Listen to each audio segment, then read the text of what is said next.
నమస్కారం.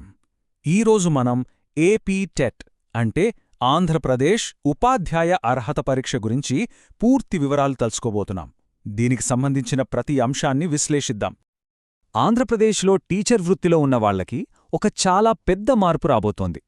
రీసెంట్గా వచ్చిన ఒక ప్రకటన కొత్తగా టీచర్లు అవ్వాలనుకునే వాళ్లనే కాదు, ఏళ్ల తరబడి సర్వీసులో ఉన్నవాళ్లని కూడా ప్రభావితం చేయబోతోంది. అవును, ఈ మార్పుకి కారణం సుప్రీంకోర్టు తీర్పు. దీనివల్ల ఇప్పుడు వేల మంది సీనియర్ టీచర్లు కూడా మళ్లీ తమ క్వాలిఫికేషన్ను ప్రూవ్ చేసుకోవాల్సిన పరిస్థితి వచ్చేసిందన్నమాట. ఇంతకీ ఈ విషయం ఇప్పుడెందుకు మాట్లాడుకుంటున్నామంటే, రాబోయే ఏపీ టెట్ ఎగ్జామ్ డేట్స్ కూడా ఫిక్స్ అయిపోయాయి. అందుకే ఈ మార్పుల గురించి ఇప్పుడు తెలుసుకోవడం చాలా చాలా ముఖ్యం. సరే, మరి ఈరోజు మనం ఏం చూడబోతున్నాం? ముందుగా ఈ పెద్ద మార్పేంటి? అసలు ఈ టెట్ అంటే ఏమిటి? దాని ఎగ్జామ్ స్ట్రక్చర్ ఎలా ఉంటుంది? పాస్ అవ్వాలంటే ఏం చెయ్యాలి? ఆ తర్వాత ఏంటి సంగతి? ఇవన్నీ వివరంగా చూద్దాం. మొదటగా ఆంధ్రప్రదేశ్ టీచర్లను ప్రభావితం చేస్తున్న ఆ పెద్ద న్యూసేంటో చూద్దాం.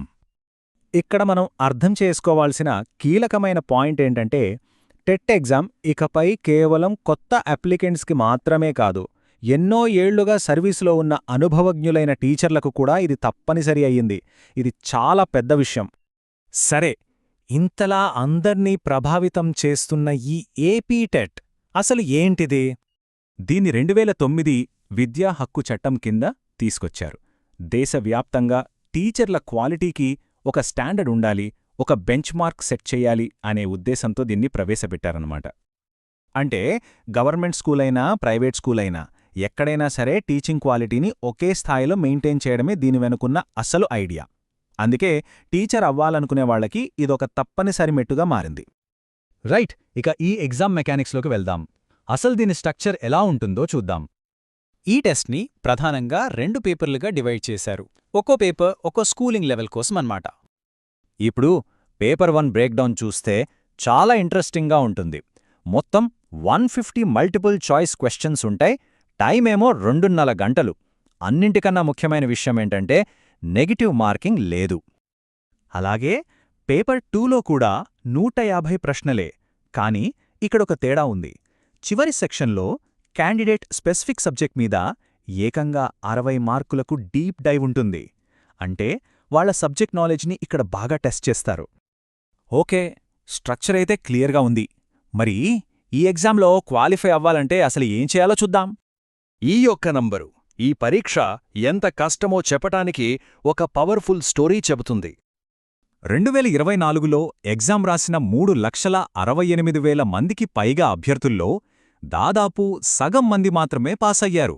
దీని బట్టి అర్థం చేసుకోవచ్చు ఇది ఎంత పెద్ద ఛాలెంజో.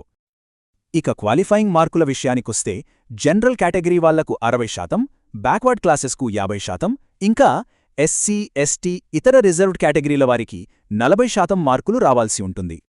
సరే, ఇంత కష్టపడి ఈ పరీక్ష పాసైన తరువాత నెక్స్ట్ ఏంటి? ఈ టెట్ స్కోర్ చాలా ముఖ్యం. ఎందుకంటే గవర్నమెంట్ టీచర్ పోస్టుల ఫైనల్ సెలెక్షన్లో దీనికి 20% వెయిటేజీ ఉంటుంది. ఒక విషయం మనం గుర్తుపెట్టుకోవాలి. టెట్ పాస్ అవ్వడమంటే డైరెక్ట్గా జాబొచ్చినట్టు కాదు. ఇది కేవలం ఉద్యోగాలకు అప్లై చేసుకోవడానికి ఒక లైసెన్స్ లాంటిది.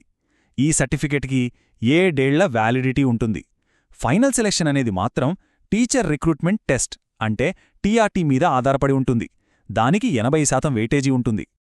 ఇలా క్వాలిఫికేషన్ స్టాండర్డ్స్ను పెంచుకుంటూ పోవడం ఆంధ్రప్రదేశ్లో టీచింగ్ ప్రొఫెషన్ భవిష్యత్తును, ఎడ్యుకేషన్ క్వాలిటీని ఎలా మార్చబోతోంది? ఇది మనం ఆలోచించాల్సిన ఒక ముఖ్యమైన ప్రశ్న.